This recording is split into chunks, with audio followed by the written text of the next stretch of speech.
Constitution of 1962, the 1962 Constitution of Pakistan. Guys, you know that the first Constitution of Pakistan was implemented in 1956, but unfortunately, just after 2 years in 1958, that constitution was abrogated by the then President of Pakistan, the Field Marshal Ayub Khan. However, later on, to make another constitution, he established a commission, and through by using the report of the commission, he enacted the 1962 constitution. Guys, we will try to understand the brief overview of this constitution in the picture. This was the fundamental law of Pakistan, as the constitution of any country is the fundamental law of that land. So this constitution remained the fundamental law of Pakistan from 8 June 1962 to 26th March 1969. This constitution was a written constitution with 250 articles and 12 parts and 3 schedules. Now let's discuss about the origin of this constitution. We know that on 7th October 1958, Ayub Khan had dissolved the government, and on 27th October 1958, he assumed the office of president. He made a constituent commission on 17th February 1960, and this commission was given the task of making a future political system of country. And the commission was headed by Shahabuddin, who was the Chief Justice of Pakistan at that time, and the commission was comprised of 10 members, 5 members from each wing, that's the 5 members from East Pakistan and 5 members from West Pakistan.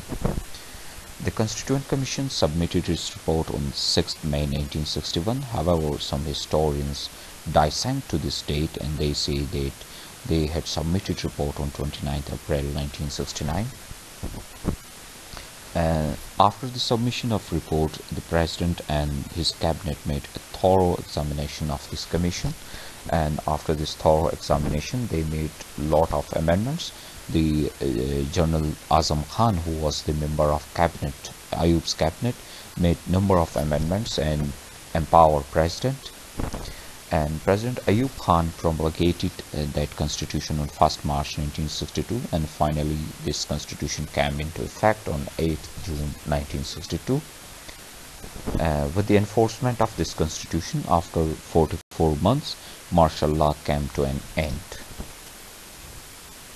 Now let's see some salient features of this constitution.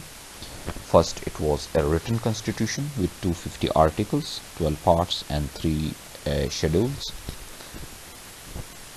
This was a rigid constitution because 2/3 majority of the parliament was required to make amendment in this constitution, and above all, the authentication of president was required for amendments, which was a really difficult task. So this constitution was a rigid constitution. It means it was not easy to make amendments in this constitution. And this constitution introduced federal system in Pakistan, that is the powers of central government and the provincial governments was clearly divided. And this constitution introduced presidential form of government,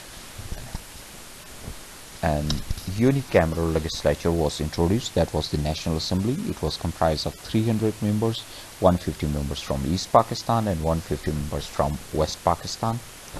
And the indirect method of election was introduced, that is the people had to elect basic democrats, and those basic democrats were the electoral college for the election of president. Initially, the number of basic electorate was fixed at 80,000, and later on it was increased to 120,000.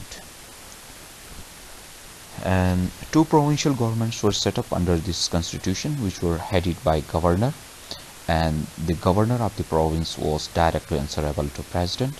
So president was the actual boss. So we can say that under this constitution, Ayub Khan was virtually the monarch of Pakistan instead of president of Pakistan.